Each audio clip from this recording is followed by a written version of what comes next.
Sosok Cantika Davinca kecelakaan, tabrak motor tanpa lampu hingga tewas.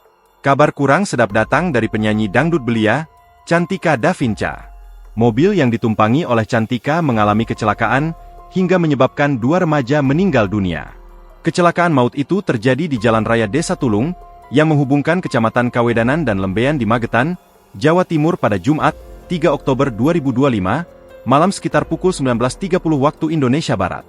Kecelakaan tersebut diduga karena sepeda motor Suzuki Smash berplat nomor AB4318NH yang dikendarai berboncengan oleh 2 remaja berinisial BPW dan F tersebut tidak menyalakan lampu depan.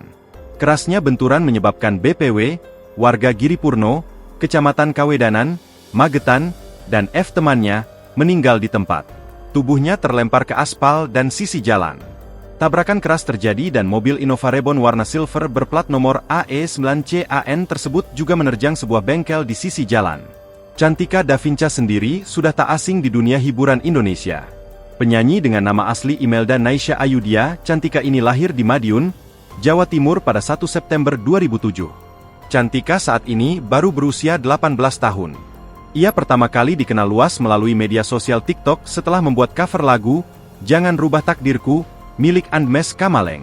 Kemudian pada tahun 2022, Cantika mengikuti ajang pencarian bakat penyanyi dangdut di Akademi Musim 5. Namun ia hanya lolos sampai babak 50-50.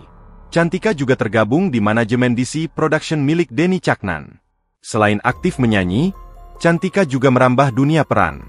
Ia pernah bermain dalam FTV berjudul Pintu Berkah, bocah penjual pancong lumer yang sukses meraih cita-citanya. Download Tribun X sekarang, menghadirkan lokal menjadi Indonesia.